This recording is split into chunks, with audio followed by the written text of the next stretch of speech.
E é com muito temor e com muito tremor, né, que eu venho trazer a palavra do Senhor. Porque qualquer coisa dita aqui que não seja de acordo com a palavra dele, o nome disso é heresia. Então, sempre peço ao Senhor, né, que seja dele a palavra e não minha, amém? Gostaria de convidar você a abrir a sua Bíblia em Mateus capítulo 5, versículo 8. Se alguém não tem, está projetado ali uma imagem ali do banheiro, porque o banheiro é um lugar muito importante.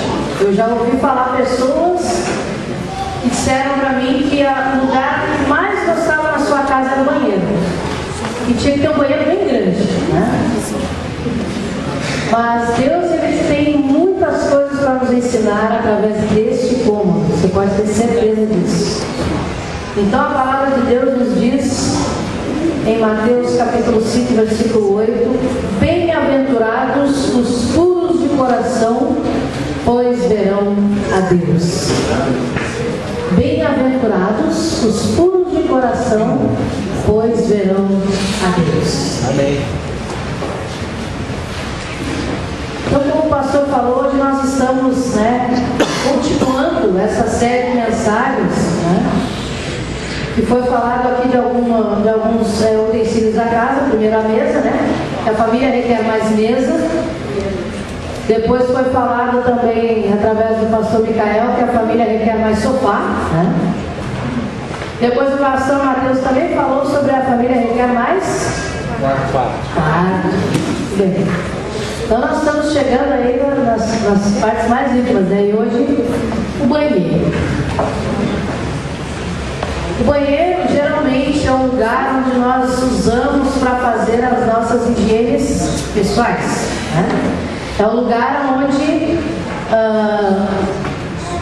nós vamos nos preparar para sair, para fazer qualquer coisa, para nos banharmos, enfim.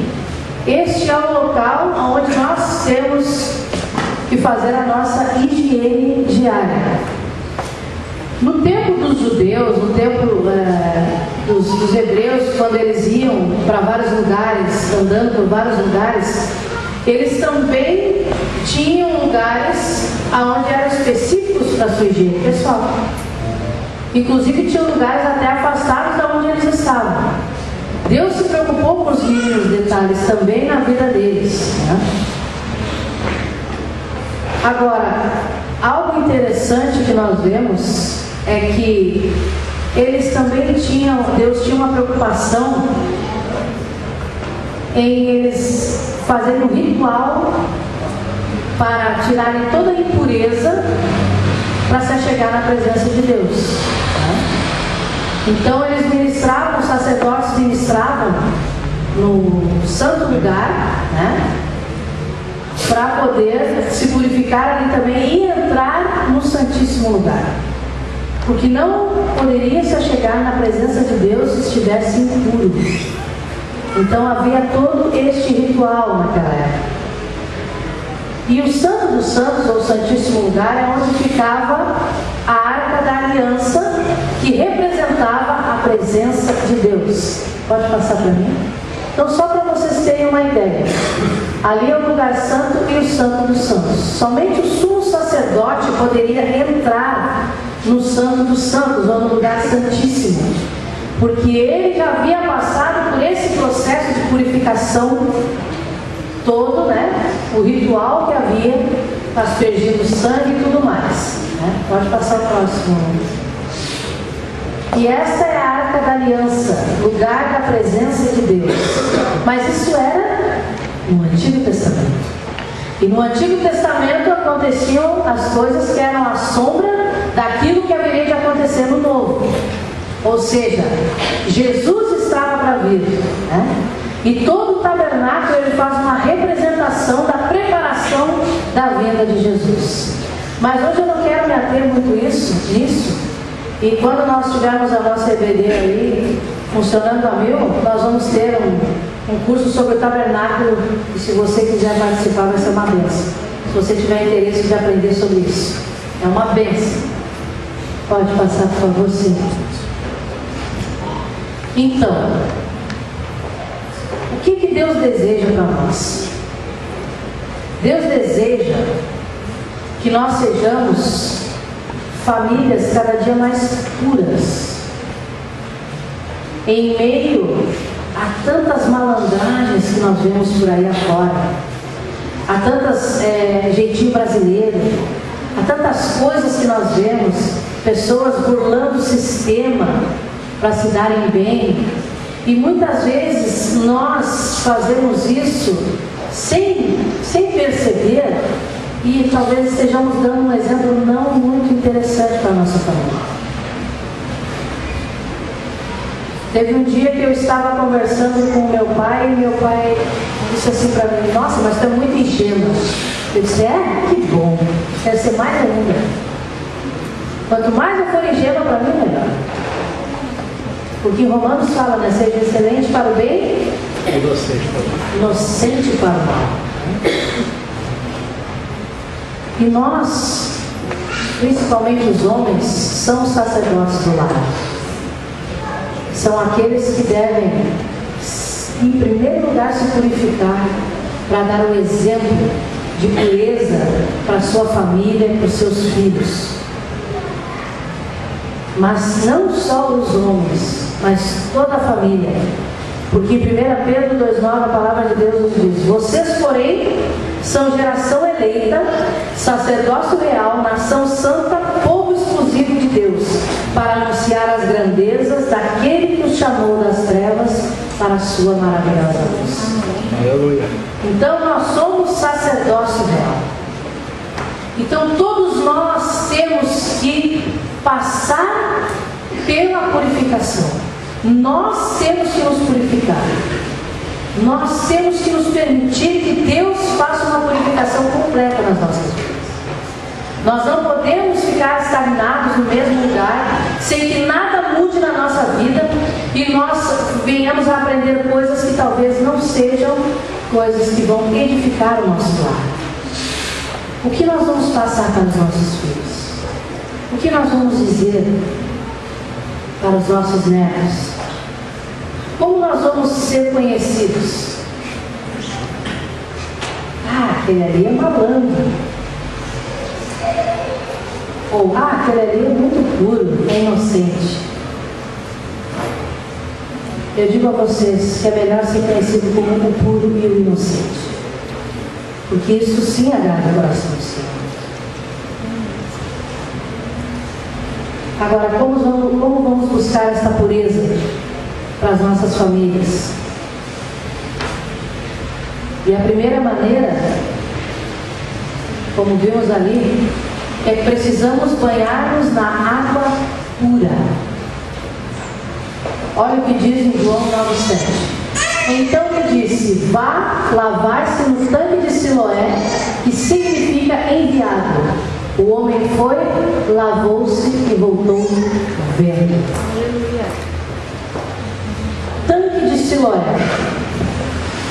O tanque de Siloé, ele era conhecido naquela época como um tanque que possuía águas medicinais. Os judeus acreditavam que essa água era uma água tão pura que curava as doenças, qualquer tipo de doença. E ela vinha de uma fonte chamada Gion.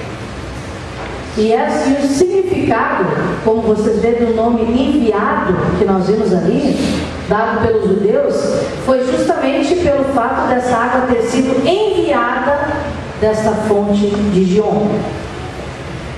Mas sabemos que há alguém que foi enviado.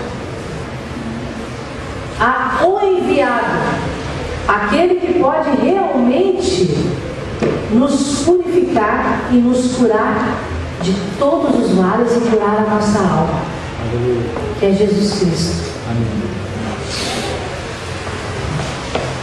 Jesus Cristo, em João 7,38, a palavra de Deus diz: quem crer em mim, como diz a Escritura, do seu interior fluirão rios de água viva.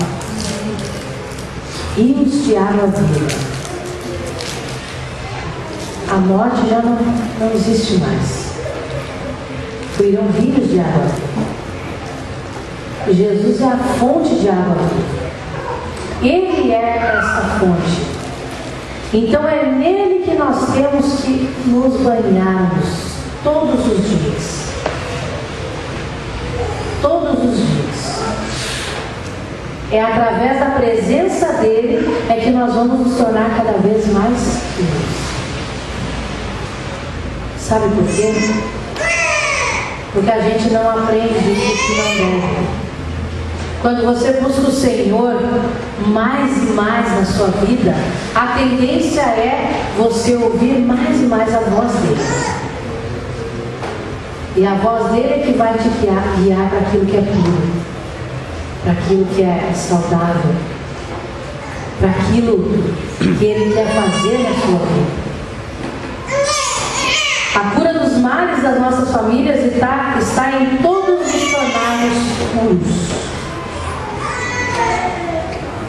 A Bíblia também fala sobre a questão da pureza, como nós não sermos manchados, não termos máculas. E quanto mais próximo você está de Deus, mais longe do pecado você está. Você sabe por quê?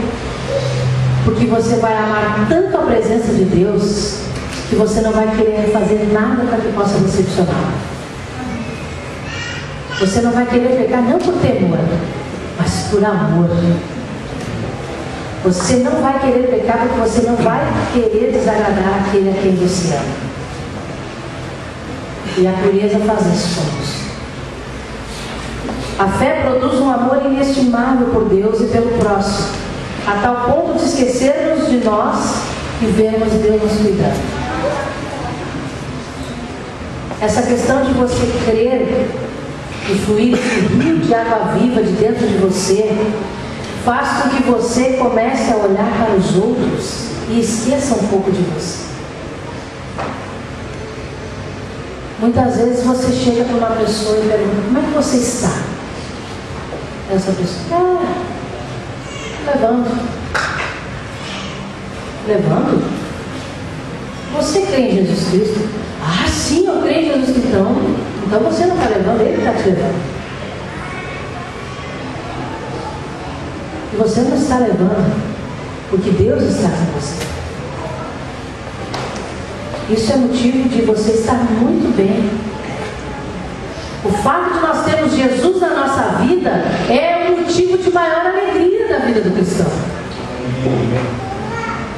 Os problemas fazem parte,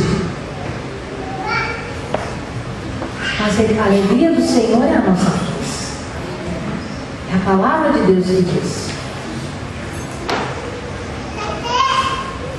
E Deus, Ele quer colocar essa alegria no seu coração. Ele quer deixar você cada vez mais próximo dele. E se nunca aconteceu com você, um dia vai acontecer. Se você é uma pessoa que busca o Senhor e você para um pouco de buscar, Ele vai dar um jeito de te resgatar. Ele vai te chamar. Mas você tem que dar ouvidos e ir buscar. Nós temos que parar de nos preocuparmos muito com os nossos problemas e nos preocuparmos mais com o nosso próximo, porque Deus tem cuidado de nós. Deus tem cuidado de cada um de nós. Nós não precisamos ficar nos cuidando o tempo todo. E Ele vai enviar pessoas para cuidar de você também.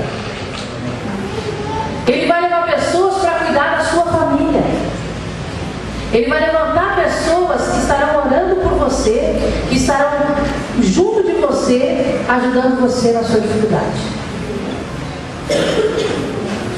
Mas para que flua este rio de água viva, no qual nós vamos realmente nos inundar e nos limpar e nos purificar, nós temos que crer de fato no poder de Jesus Cristo.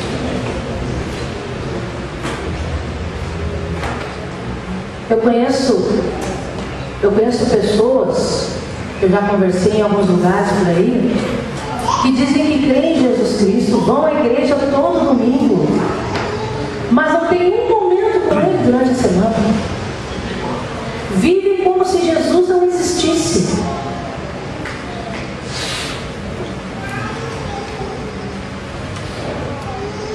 Jesus não é uma religião.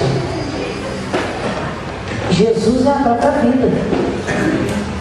Jesus é aquele que vai te dar a vida. Isso é Jesus. Jesus não é uma filosofia de vida. Eu não sou evangélico porque eu sou crente só em Deus. Não. Eu sou evangélico porque eu acredito no Evangelho de Cristo. O resto é o resto. Amém? Amém. Glória a Deus. Amados, uma outra questão que eu vejo é que nós precisamos limpar nossas mãos. Olha o que diz ali nos Salmos 24, de 3 ao 5. Diz: quem subirá ao monte do Senhor? Ou quem estará no seu lugar santo? Aquele que é limpo de mãos e puro de coração, que não entrega sua alma à vaidade, nem jura enganosamente. Este receberá a bênção do Senhor e a justiça do Deus na sua salvação. Você quer receber essas coisas? A bênção e a justiça de Deus? Lave suas mãos. Nós damos muita pia para lavar as mãos, né? Antes de comer e tudo mais. E as mãos também eram lavadas, passaram por um ritual naquela época, que os judeus não podiam também comer sem lavar as mãos. E o próprio Jesus foi criticado porque um dia os seus discípulos não lavaram as mãos para fazer uma refeição. Só que ele foi criticado porque eles levaram aquilo como pura tradição. Era apenas tradição. Não era algo que de fato eles faziam de coração. Os fariseus não faziam nada de coração. Eles faziam por pura tradição. E aí Jesus terminou o discurso dizendo que o que contamina um homem não é o que entra, mas o que sai da sua boca. As mãos significam o quê? Nós fazemos muitas coisas com as mãos. As mãos podem significar atitudes, podem significar ação. Tem uma música de um grupo chamado Casting Crowds, que é em inglês, o nome da música é Slow Fade, que é cair lentamente, e ele faz uma alusão de que a mente, tudo que nós pensamos, a mente está muito próxima das nossas mãos, ou seja, aquilo que nós pensamos está muito próximo daquilo que nós fazemos. Então cuidado, né, para o que você pensa, que as mãos podem agir. Então é um simbolismo de ação, e nossas atitudes devem revelar quem nós somos, bem como devem ser atitudes que demonstram caráter. O nosso discurso deve ser o mesmo das nossas ações. Se eu disser para o meu filho, para a minha família, para a minha esposa, ou para o meu marido, no meu caso, que um dia eu vou ter aleluia,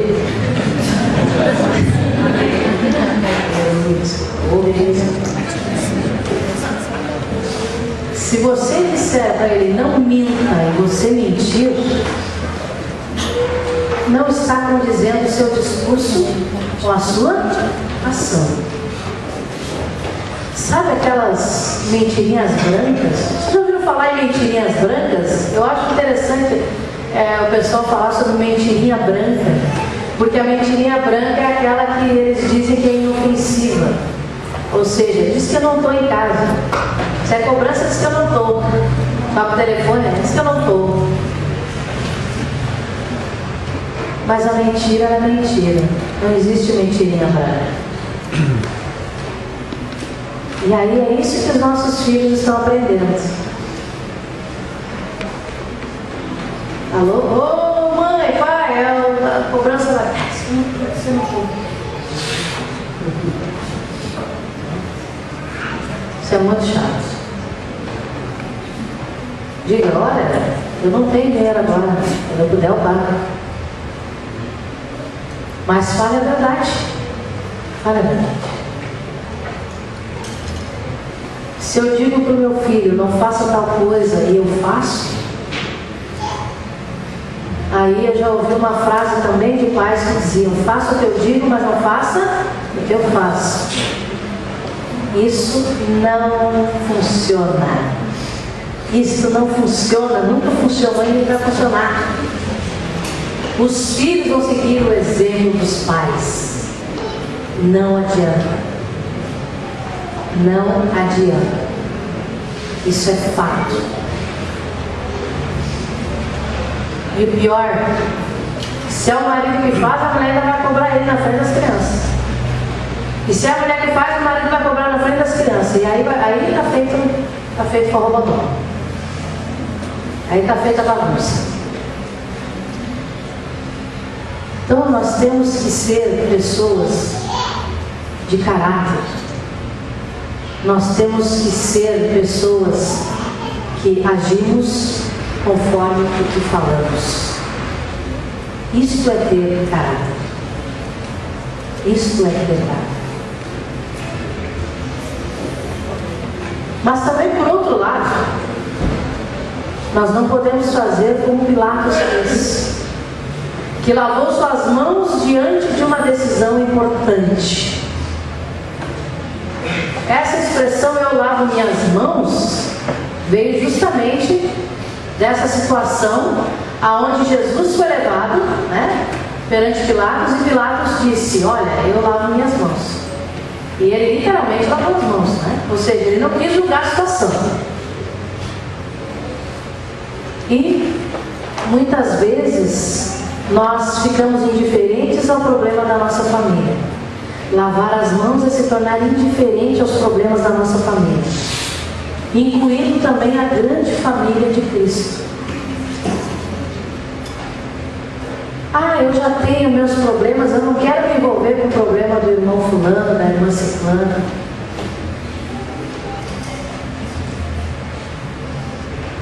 Amados, aí nós estamos fazendo como Pilatos, lavando nossas mãos.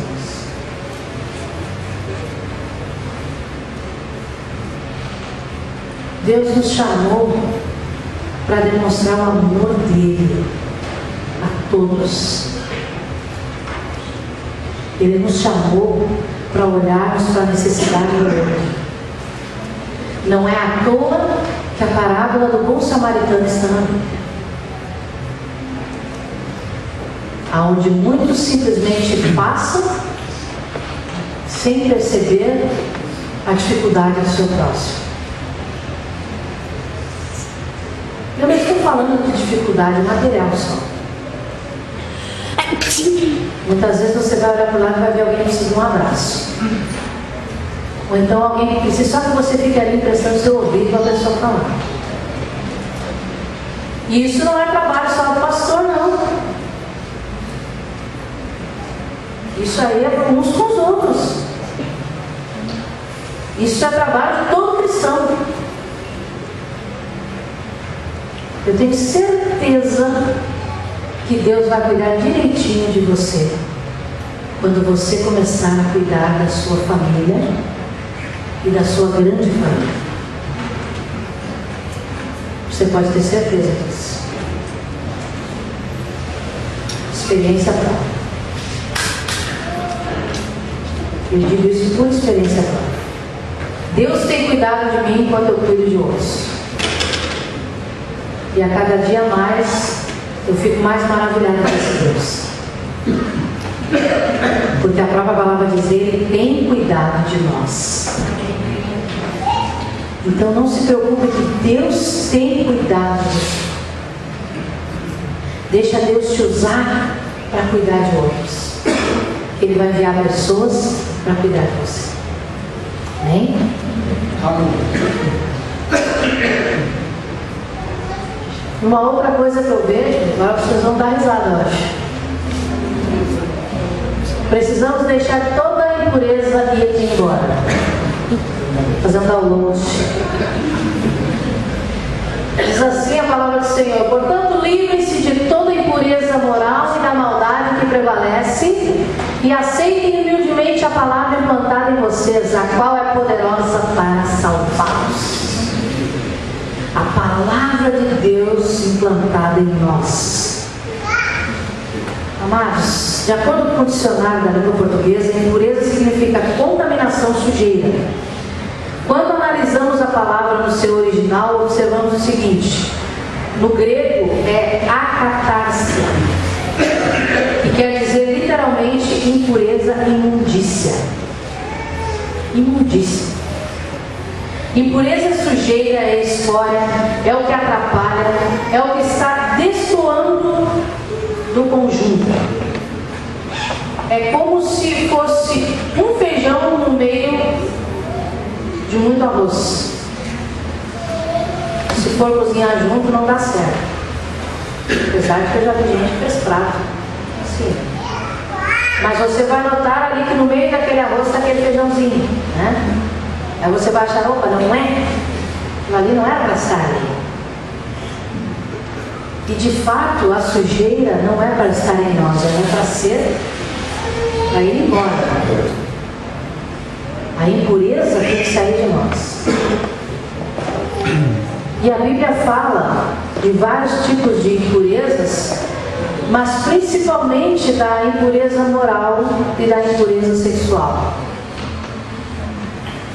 Existem pessoas que acham que, porque não cometem o ato em si, elas não estão impuras. E na verdade existe uma palavrinha na Bíblia chamada lascívia. Quem já ouviu falar essa palavra, lascívia? Lascívia é o quê? É quando você olha para alguém ou para alguma imagem, desejando, fazendo aquele filminho, né? Rola aquele filminho na cabeça, né? Com aquela imagem que você vê, né? Como eu digo sempre, o pecado não é o homem olhar para a mulher bonita que passa. O problema é olhar a segunda vez, né, pastor? Aí é o problema. Né? Olhou a segunda vez, já vou fazer o filminho. E esse filminho aí é chamado de lascívia. E daí você vai imaginar 1 milhão de coisas. Então, por incrível que pareça, uma vez eu estava numa igreja, eu fui aconselhar uma pessoa e ela disse para mim assim: ó, eu sou casada há muitos anos, né? Eu e meu marido, nós somos uma bênção, nosso casamento é uma bênção, né? Mas, porém, às vezes, assim, para ficar mais interessante a relação, eu fecho os olhos e imagino o rosto de outro homem. Para ficar mais interessante, né? Meu Deus, misericórdia. Eu disse assim: tá, ele disse assim: tá, e parece que o Richard Gere, né? Richard Gere na lenta aqui, continua bonitão. Mas, aí eu olhei para ela assim e disse: querida, isso é lascívia. Você está traindo o seu marido. Porque o momento que você já imagina na mente, o passo da traição efetuado no ato é 2 passos. A única diferença da traição sem ter o ato é que talvez ela não tenha a consequência visível. Né? Agora, é pecado igual. A Bíblia diz: se o homem olhar para uma mulher desejando, ele já cometeu o quê? O quê? Adultério. Então vai muito além. A pureza moral e a pureza sexual, amados, é algo muito importante que nós temos que cuidar na vida das famílias, dos casamentos. Muitos casamentos são destruídos pelo fato de pessoas, de homens e mulheres que traem seus maridos, suas esposas, imaginando outras pessoas na hora da sua relação ou nos momentos que estão juntos, também com a questão da internet. Existem pessoas viciadas em pornografia. Isso tudo é impureza. Eu achei engraçado que teve uma missionária, que eu não vou dizer o nome, que é bem conhecida no Brasil aí, que ela se dizia missionária. Ela ia fazer missões fazendo filme pornô. Sabe? Bela missão a sua, né? Parabéns.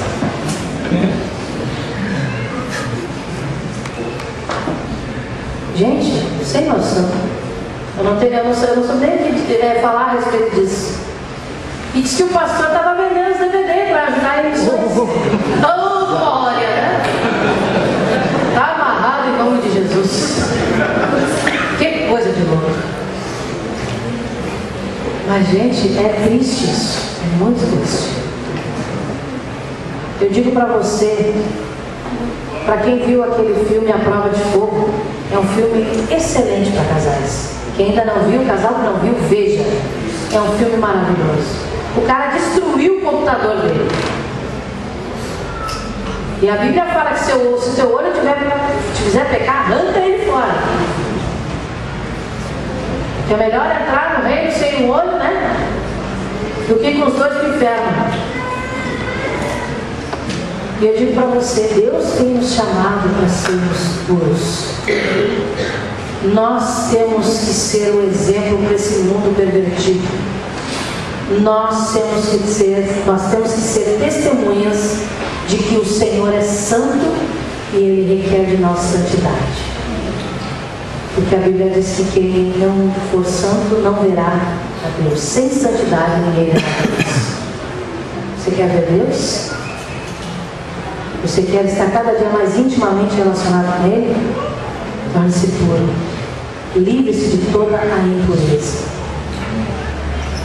E por último, eu gostaria de falar de um outro artefato que nós temos no banheiro, que é o espelho. Precisamos mostrar nossa verdadeira face diante de todos. Aquela imagem refletida ali é a imagem que o tiozinho tem dele, né? Só conheci. E a palavra de Deus diz que assim como a água reflete o rosto, ou hoje em dia nós temos o espelho, o coração reflete quem somos nós. O coração reflete. Na frente do espelho e na presença de Deus é refletida a imagem de como realmente nós somos. 1 Coríntios 13:12 diz: agora, pois, vemos apenas um reflexo obscuro como em espelho, mas então veremos face a face. Agora conheço em parte, então conhecerei plenamente, da mesma forma como sou plenamente conhecido. Está falando aqui que então veremos face a face a Jesus, face a face, né? Hoje nós vemos a Jesus pela fé, mas nós veremos a Ele face a face. E aí nós o conheceremos como Ele já plenamente nos conhece. Aleluia. Não há como esconder nada de Deus.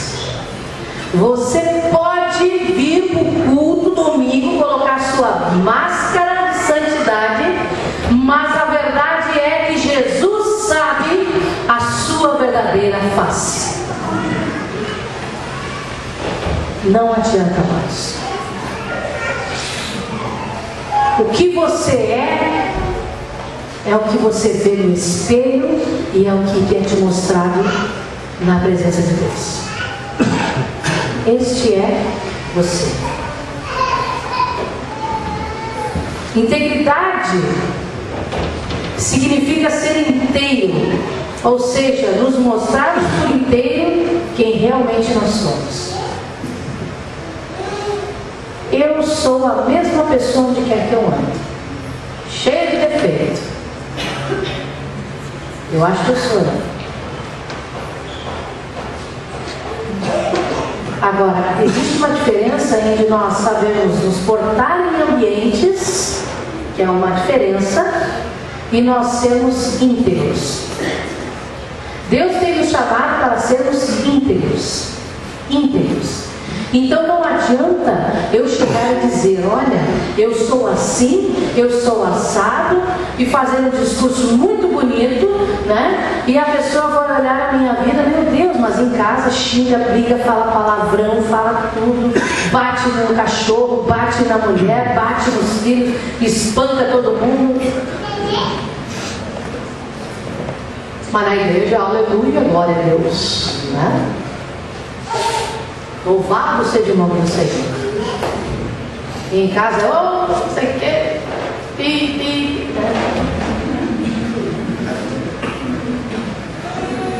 Como nós temos sido diante das nossas famílias? Será que nós temos sido pessoas íntegras? Ou será que a gente está varrendo a sujeira para debaixo do tapete? Como tem sido a nossa vida em todos os lugares onde andamos?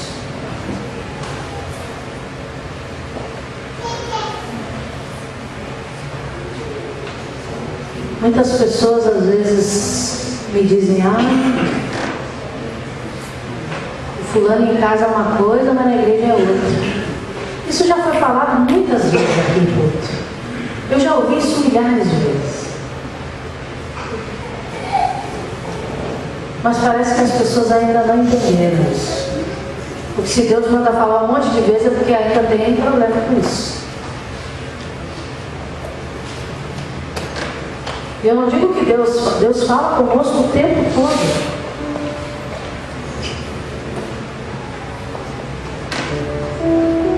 Tem uma coisa que eu não gosto muito, isso desde que eu me converti.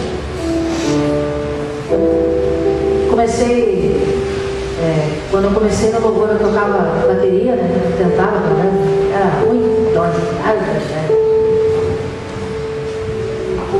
tocava ali. Aí quando eu comecei a melhorar, tinha pessoas que vinham dizendo, ai, mas como tu toca bem, que bênção, olha, nossa.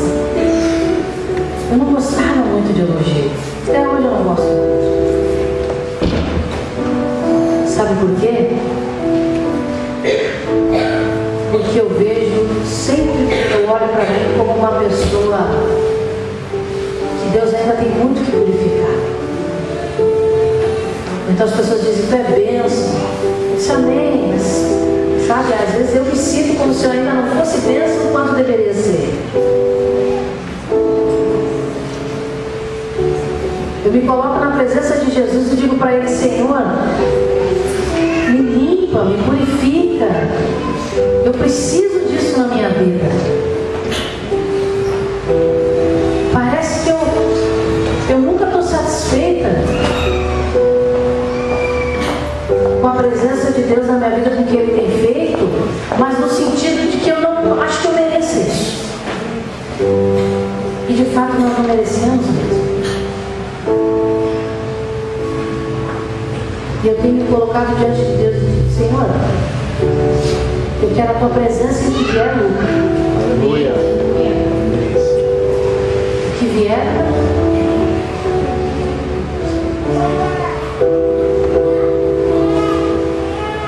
E hoje eu estava orando e eu comecei a chorar. Porque eu comecei a perguntar para Deus, que amor é esse que o Senhor tem por mim? Que eu acho que eu já tinha desistido faz tempo já. Eu acho que eu não teria essa perseverança que o Senhor tem comigo. Como que o Senhor pode me amar? Eu cheio de defeito.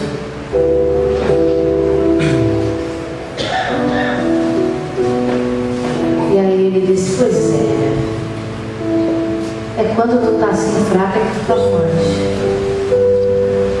Como se fala. Isso é para te tornar mais dependente de mim. E Deus quer que nós sejamos totalmente dependentes dele. Amém. Então não tenha medo de ser quem você é. Não aparente algo que você não é.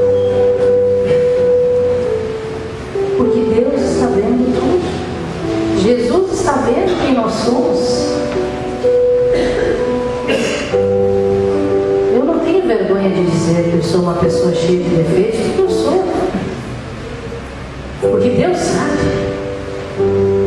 E que eu me considero indigno.